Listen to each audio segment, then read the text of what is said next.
Seguimos acá en Notas Verdaderas con el licenciado Jorge Sarguini y estamos hablando un poco, bueno, de estos cambios en la política, este nuevo mapa que se genera a partir de las elecciones legislativas del domingo. Y usted decía, bueno, no hay una lógica de fortaleza de los partidos, ¿no? Y hacía alusión a que, bueno, había dado en su momento discusiones internas dentro del peronismo y que estas se clausuraron, por lo cual terminó yéndose del peronismo, de la estructura partidaria del peronismo. Ahora, la última elección interna que hubo en el peronismo fue la de Cafiero Menem.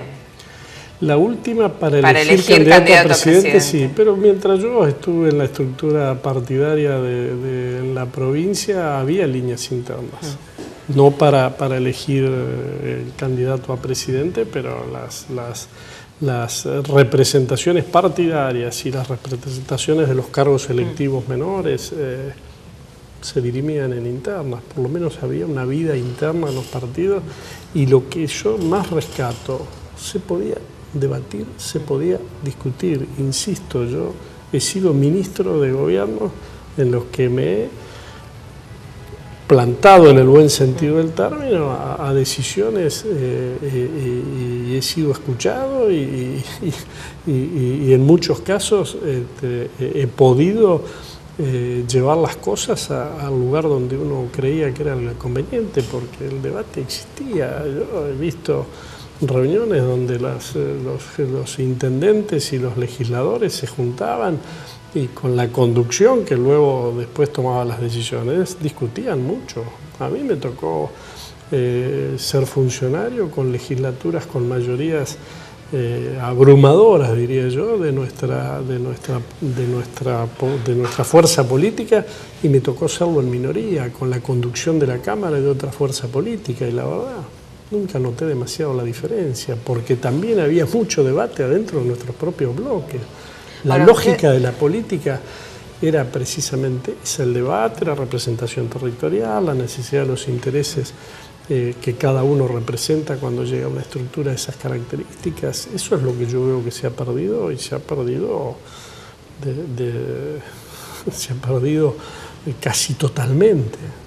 Ahora, en un momento, bueno, tengo muchas preguntas, se me atropellan en lo que le quiero preguntar. Pero usted estuvo a cargo del Ministerio de Economía de la provincia en un momento crucial, que fue cuando se decidieron sacar los patacones. Así es. ¿Cómo ve hoy? Muchos dicen que usted fue el creador de los patacones en su momento.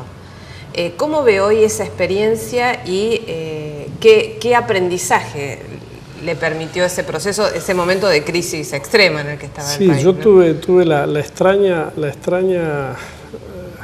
participación en ese proceso que me permitió estar en el origen, en la creación del patacón, y estar en el rescate después en la Secretaría de Hacienda, cuando iniciamos el proceso de rescate.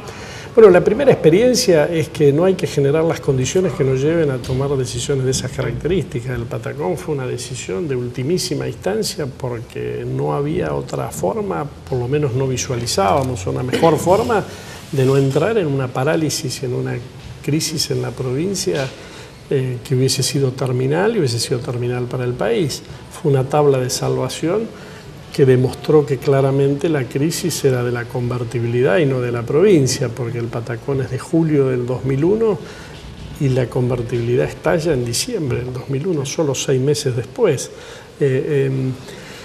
Rescato que fue posible porque existía la política. Rescato que fue posible porque pudimos, las distintas fuerzas políticas, generar las condiciones para que el patacón fuera viable. Había casi la mitad concentrados en el interior de la provincia de los intendentes eran del radicalismo, y la fuerza del radicalismo en la legislatura de la provincia, en realidad la alianza, los intendentes eran básicamente del radicalismo, era muy fuerte. Y pudimos sacar la ley, pudimos implementarlo y tuvimos el acompañamiento. Digamos, hubo un sistema político que funcionó, hubo un sistema político que permitió que en una crisis tan terminal hiciéramos algo que hoy, después de tantos años, a mí mismo me parece casi mentira que en plena convertibilidad pudiéramos sacar una cuasimoneda que funcionara como una moneda. Que de porque hecho la se verdad reprodujeron en el interior del país, ¿no? Sí, Porque cada provincia prácticamente después llegó a tener su propia moneda. Sí, pero es cierto que la única que funcionó como verdadera cuasimoneda, y salvo las dificultades en el inicio, después funcionó 1 a 1 y circuló hasta en otras provincias, y cuando se rescató 1 a 1. Fue una experiencia desde ese punto de vista exitosa, lo que pasa que fue consecuencia de una crisis que no queremos volver a vivir. Y se llegó allí por la incapacidad de ir saliendo de la convertibilidad cuando había que salir. Y a mí me consta, porque yo fui parte de conversaciones de ese tipo, que antes de la elección del 2001, de la elección del 99, había acuerdo entre las dos fuerzas políticas que había que empezar a salir de la convertibilidad y que la que perdía tenía que acompañar a la que ganaba en la salida, porque estaba claro que la convertibilidad ya no daba para más. Bueno, la alianza ganó y después de ganar entendió que debía continuar con la convertibilidad, continuó con la convertibilidad y a los 2 años tuvimos un estallido como el que tuvimos. Bueno, ahí está, hay veces la política tiene que tener la capacidad de hacer lo que las crisis mandan a hacer sin que las crisis sucedan, anticiparse, porque cuán distinto hubiese sido salir de la convertibilidad con un programa ordenado. No, estalló, y hasta que no estalló no tuvimos la capacidad de decir hasta aquí llegamos, digamos. La convertibilidad tuvo una primera etapa propia después de un proceso hiperinflacionario que, con el solo hecho de haber sido exitosa para parar la hiperinflación, ya era natural que concitara adhesión, pero también cualquiera que miraba en el mediano y largo plazo sabíamos que no podíamos sostener eternamente una moneda o una rigidez monetaria de las características de la convertibilidad. Y las consecuencias sociales fueron terribles. Las consecuencias sociales fueron terribles, no fueron solo de la convertibilidad. Generalmente yo he tenido discusión hasta con amigos, mucha parte de las consecuencias negativas fueron la extrema adhesión a lo que en ese momento se denominó el consenso de Washington, de las políticas de apertura indiscriminada, de reforma del Estado bajo este eslogan de reforma del Estado. Era una privatización que tuvo consecuencias nefastas para el país. Fue la sumatoria, ¿no? Uno a veces tiende a asociar a la convertibilidad el conjunto de políticas económicas que se aplicaron en la época y que fueron con consecuencias para el país muy negativas, fundamentalmente en la segunda mitad de la década de los 90, ¿no? Pero bueno, además de esas políticas inadecuadas, la convertibilidad en sí mismo estaba claro que podía haber tenido cierto éxito a la hora de ser una política rígida para parar un proceso inflacionario, pero había que tener la inteligencia en algún momento de empezar a salir, y no la tuvimos. Hasta que no estalló, no fuimos capaces de volver a otra forma de organización económica. Ahora, viniendo a la actualidad más inmediata, usted acaba de ser electo diputado provincial por el Frente Renovador, y el gobierno de la provincia de Buenos Aires, encabezado por Scioli, acaba de anunciar que la semana próxima envía al Poder Legislativo el proyecto de ley de presupuesto con la intención de que se apruebe antes del recambio legislativo de este año. Y también anunciaron que va a haber un fondo especial para financiar el tema de la seguridad, incrementando el impuesto inmobiliario. Que usted tiene, bueno, como economista supongo que ya tiene unos primeros bocetos de cuáles van a ser las líneas de ese presupuesto, y qué piensa sobre estas dos temas, digamos, que se apruebe ahora, que se apruebe antes de diciembre, y por otro lado la posibilidad de este incremento del impuesto inmobiliario para financiar la seguridad. Lo primero me parece de baja calidad institucional, toda vez que no solo se va a apurar la aprobación ante el recambio, sino que se demoró el ingreso del presupuesto hasta después de las elecciones, cuando constitucionalmente los plazos hubiesen exigido que ingresara antes. Seguramente el gobernador no quiso mostrar cuál iba a ser su política presupuestaria para el año próximo antes de las elecciones, porque evidentemente, entre otras cosas, se escondía la posibilidad de subir impuestos. Y paso a lo segundo. Más allá de que se lo disfrace bajo el nombre de un fondo específico, es una nueva suba de impuestos, pero una nueva suba de impuestos encima de la tremenda suba de impuestos que el gobernador hizo el año pasado. El año pasado, bajo la discusión de que pague el que más tiene y toda una discusión ideológica detrás del impuesto inmobiliario rural, que no se le cobraba a los poderosos del campo, la provincia pegó un impuestazo que recayó sobre los sectores medios, los pequeños y medianos empresarios y sobre los precios de todos los consumidores de nuestra provincia, porque se aumentó de la misma magnitud que el inmobiliario el ingresos brutos, que es un impuesto malo, que es un impuesto que se traslada a los precios, pero además que castiga duramente a los pequeños y medianos empresarios, que son los creadores de empleo, más del 80% del empleo en nuestra provincia. Hoy los impuestos en términos nominales en la provincia, la recaudación está creciendo al 50%, o sea, al doble de la inflación. Y el aumento de salarios que se dio en la provincia hasta septiembre inclusive fue del 12%, o sea, la mitad de la inflación. La provincia ya viene de hacer un ajuste brutal y sobre ese ajuste está pensando en volver a subir impuestos, cuando en realidad uno escucha el discurso del gobernador que la provincia está desestresada, está saneada, está equilibrada, se está desendeudando. Una de las dos cosas es mentira. Yo sé cuál es mentira, que es mentira que se está desendeudando, es mentira que está desestresada, es mentira que está equilibrada financieramente. Tenemos la presión tributaria más alta de la que tengamos memoria en la historia y con eso no se alcanza a solventar los gastos. Ahora tenemos el mismo nivel de déficit de aquel momento en el que tuvimos que crear el patacón. Ahora lo tuvimos después de una década ganada. No cuesta entender la situación de la provincia. En realidad hay un problema de desfinanciamiento estructural de las provincias argentinas, y en particular de la nuestra, en el medio de un esquema de alta concentración de recursos en la Caja Nacional. Y el gobierno de la provincia nunca se dio una estrategia para recuperar los recursos de donde debe irlo a buscar, que es allí. Y en última instancia termina aumentando impuestos y aumentando impuestos al contribuyente bonaerense. El sistema así no da más. Va a tener que repensar la estrategia. El gobernador probablemente tenga los cálculos que antes del recambio legislativo pueda sacar la ley con menos dificultades, probablemente.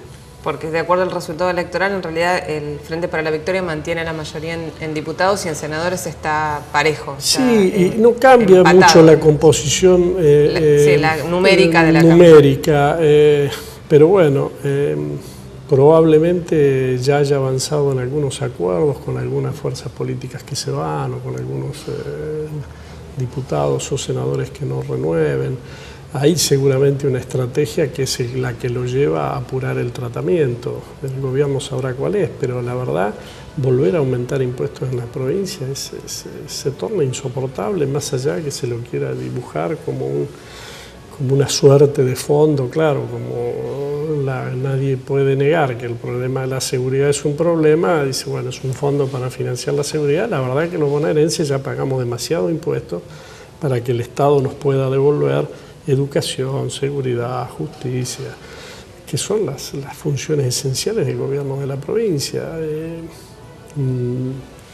Va a ser un verdadero problema si el gobernador, si es cierto, todavía el presupuesto no entró, si el presupuesto que entra es con esta suba de impuestos adicional, porque están hablando del 18% por arriba de lo que ya se aumentó en el 2012, ¿no? Y que repercutió a pleno durante todo este año. Ahora, en principio, digamos, el Frente Renovador tiene una postura ya tomada con respecto a qué actitud asumir. Sí. ¿Cuál es esa postura? No votar ninguna suba de impuestos en la provincia. No votar ninguna suba de impuestos en la provincia. Y rediscusión sobre los criterios de aplicación de los impuestos. Bueno, por ahí no hay suba, pero sí se están grabando sectores que no tendrían que estar grabados o viceversa. Bueno, discutir una reforma tributaria es otra cosa, pero bueno, no se discute en una semana. No, discutir una reforma tributaria Sí, seguramente la provincia merece la discusión de una reforma tributaria. Lo que no se puede es seguir subiendo impuestos en la provincia, es imposible. Ahora, algunos dicen que el impuesto, que cómo se ha aplicado el impuesto de incremento del impuesto rural en la provincia, en rigor no llega ni a los parámetros históricos que se aplicaban a los porcentajes de impuestos a los sectores rurales inmobiliarios, que sigue siendo bajo. Es cierto, yo soy partidario de mucho menos retención y mucho más impuesto patrimonial, sin ninguna duda, porque el impuesto patrimonial incentiva la producción y en las retenciones cuando se vuelven excesivas, por el contrario, veamos lo que pasa con el trigo, por ejemplo. Bueno, ahora hay sorpresa de que la bolsa de harina vale lo que vale, el pan vale lo que vale. Bueno, si uno tiene una política que termina ahogando la producción de trigo, naturalmente la consecuencia va a ser esa. ¿Es necesaria una rediscusión del sistema tributario, yo diría, nacional y provincial? Sí, es necesario. La provincia de Buenos Aires, bajo la excusa de que ciertos sectores no estén bien grabados, ¿puede seguir aumentando impuestos? No, decididamente no. La provincia, los contribuyentes de la provincia de Buenos Aires ya pagamos demasiado impuestos. Ahora, si cada vez quedan más en las arcas del gobierno nacional y cada vez bajan más a las provincias, de manera discrecional y no de manera automática, porque el federalismo se ha ido deteriorando y los gobernadores no tienen ninguna estrategia para eso, bueno, es hora de que la tengan, Este año, hace un mes, no sé si hace un mes recién, se discutió, creo que menos de un mes, cuando se aprueba el presupuesto nacional, hubo una propuesta de los legisladores de nuestra fuerza política, que ya los hay antes del recambio legislativo, de que se coparticipe el impuesto al cheque. El impuesto al cheque es un mal impuesto. El día que se analice una reforma tributaria, seguramente va a ser unos impuestos de los que va a haber que ir saliendo. Ahora, mientras está, no puede ser que solo se coparticipe el 15%. Ahora, los legisladores de la provincia de Buenos Aires y los senadores de la provincia de Buenos Aires, que deberían defender los intereses del pueblo y de las instituciones de la provincia, no votaron la coparticipación del impuesto al cheque. Y entonces ahora quieren que los legisladores provinciales voten más aumento de impuestos. Solo el 15% se coparticipa de ese impuesto. Bueno, si no vamos a buscar los recursos donde los tenemos que ir a buscar, estamos en problemas y el conjunto de provincias está en problemas, pero la nuestra está, como siempre, es un poco la punta del iceberg, es la que muestra con más fuerza los problemas en materia fiscal y se están viendo. Y encima si uno dijera, bueno, es el último esfuerzo, pero la provincia se equilibra, no. La provincia prácticamente solo está pagando salarios. Si uno va a los hospitales, se va a encontrar que tiene muy buenos recursos humanos, pero no tiene insumos. Los 190 días de clases no se cumplen desde muchos años. La infraestructura escolar está absolutamente deteriorada. El 90% entre sueldos y transferencias a las escuelas privadas para sueldo, 92% del presupuesto en educación se gasta exclusivamente en salarios. Entonces, obviamente la infraestructura... Ahora, ¿esto es un problema estructural? Sí, es estructural. Yo te digo, hace 20 años cubría temas de educación, sí, y es estructural el problema. Esta fotografía que usted hace es estructural, pero hubo años cuando, por ejemplo, si hoy tuviera la provincia la participación del 10% en el impuesto de las ganancias, como tuvo cuando se creó el fondo del conurbano, la provincia por lo menos no tendría déficit. Entonces, hubo periodos en que el gobierno de la provincia se plantó ante el gobierno nacional, negoció con fuerza ante el gobierno nacional y obtuvo recursos para en alguna medida paliar este déficit estructural. El gobernador no tiene la culpa del déficit estructural, pero hace 6 años que gobierna la provincia y en los 6 años no tuvo una sola estrategia para modificar eso. Mientras yo fui legislador nacional, cada vez que se prorrogaba el impuesto a la ganancia, le mandaba una nota al gobernador y le decía, mire que sus diputados van a votar la prórroga del impuesto a la ganancia y va a seguir congelado el fondo en 650 millones para la provincia de Buenos Aires. después no nos quejemos si no tenemos recursos.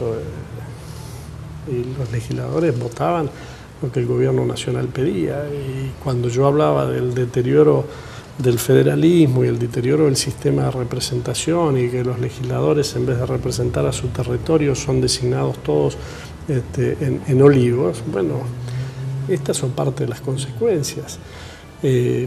Y así la provincia no saldrá de su desequilibrio estructural, subiendo impuestos sobre los bonaerenses. Va a tener que pensar otra estrategia.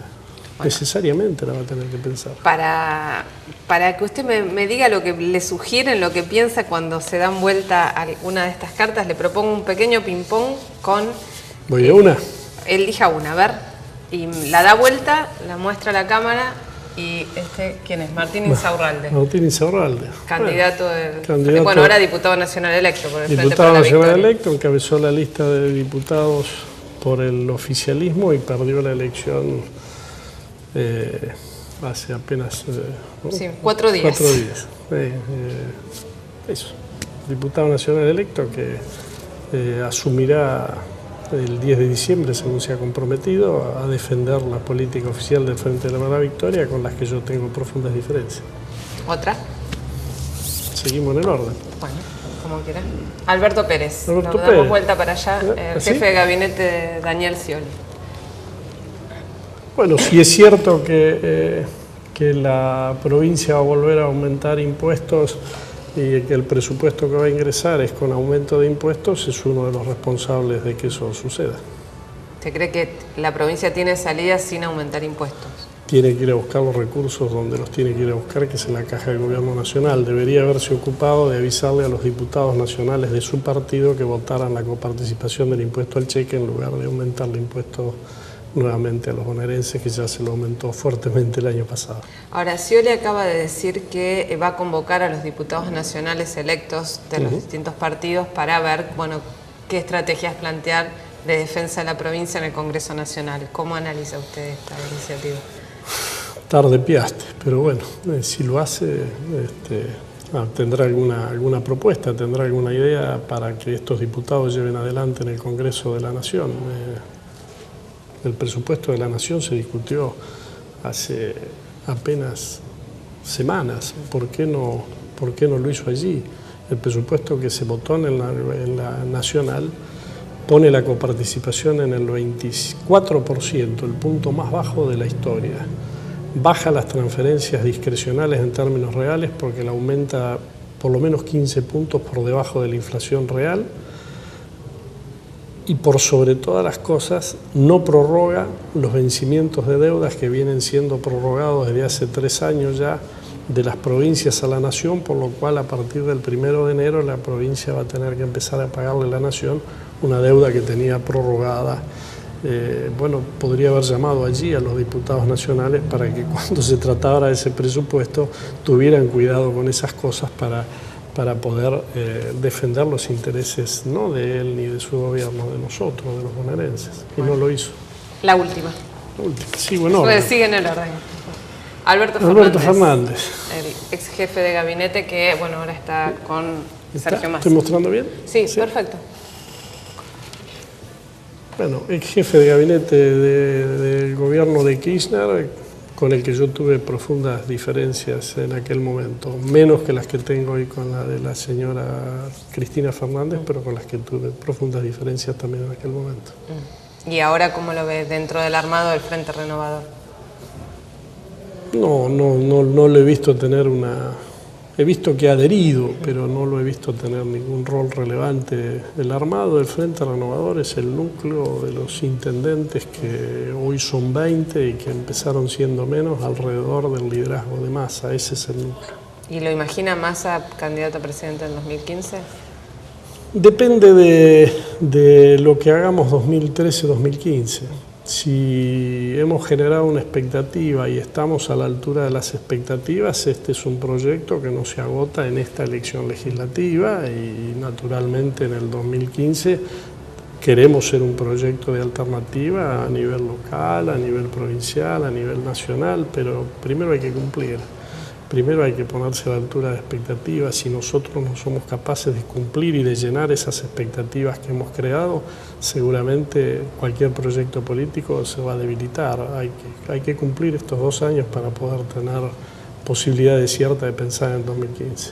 Bueno, le agradezco mucho al licenciado Jorge Sarguini por esta charla acá en Notas Verdaderas en QM Noticias, y nos vemos la semana próxima en esta Argentina que si hay algo que tiene son noticias.